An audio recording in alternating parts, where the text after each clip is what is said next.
So we started the Haven 16 years ago, and we were in a different location for 12 years. We've been in this location for 4. Let me take you through it. We're in the assembly room just now. This is where we put on whiskey events, live music, and of course you'll be able to see the big screen behind us. We're going to be putting the World Cup on in here. I'm going to crack open a beer because this is I love talking about football with the tenants. It was just a normal thing that Scotland went to the World Cup. That's what you grew up with. And then to be starved of that for 28 years, yeah, it's epic to be in the United States, in Boston, when all the Scots are coming over. It's incredible. It's brilliant. The World Cup meant so much to Scotland, right? 74, 78, they represented Britain, right? England didn't qualify, right? And there's a great song by Ali MacLeod called We're on the March, We're Ali's Army. There was 50,000 people gave him a send-off at Hampden, maybe more, and they lined the streets when the Scotland team on a bus went to the airport. They were so full of expectation, and they went to Argentina in 78, and they blew it. And then if you come through here, we've got the main part of the restaurant that I spent some time working on the oil rigs, and I had a bit of money and enough to go traveling for a while, and I visited a couple of friends that were living and working over in the States, San Francisco, New York, and one was in Boston, and I ended up back in Boston the third leg of that trip. And I stayed here. I got a job in a bar, got married, I had a child, I started a business, you know, the same thing that people do, but only I was here. So, you know, it narrowed my options, which is good. And then what you're going to get a lovely view of is this wall. If you go past it and look back, you'll see the Scottish flag, which is right behind you now.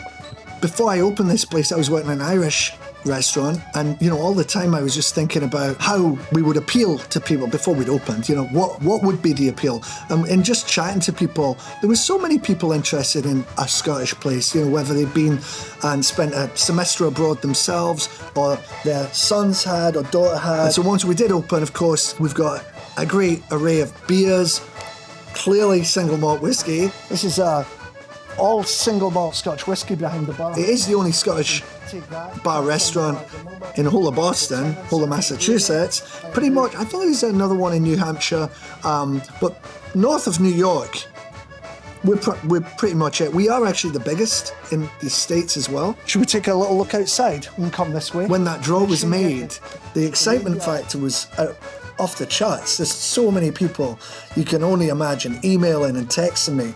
People who I went to school with who are coming over. There's me Scottish people all over the city, you know. So everyone's going to get their fair share of Scottish culture. The amount of people that I will know here, you know, whether it's from 30 years ago or otherwise, it's going to be sensational. You're walking into an establishment with a kilt on. I think they're going to kind of be like rock stars, if you will. We're prepping our patio just now. So this is going to be covered, and we're going to have TV screens in the corner. So this restaurant holds officially 178 people, right? So I knew that from like day one, we're now full. And so that gave me the impetus or the idea and inspiration to go and organise something on a bigger scale, so which is what we've done. And I was inspired by having been abroad and watched some of these fan festivals and try and create some of that environment, because it's great to be in and around that. It's almost like you're watching the game at a stadium, right? When you're shoulder to shoulder with people or whatever, and you've got beers and there's food over there. That's kind of what I wanted to do. There's our World Cup poster there, getting ready to be put up. We're in preparations. Whoops, the right way around would help. But obviously, we've also got the pub atmosphere as well, because some people love that, and I do too. And then on every night, we're going to have DJs in here till 2 a.m. So providing something post-game, because those 9 o'clock games end around about 11 o'clock. People want something to do. We've got the patio out there. We can get 50, 60 people on there, maybe more.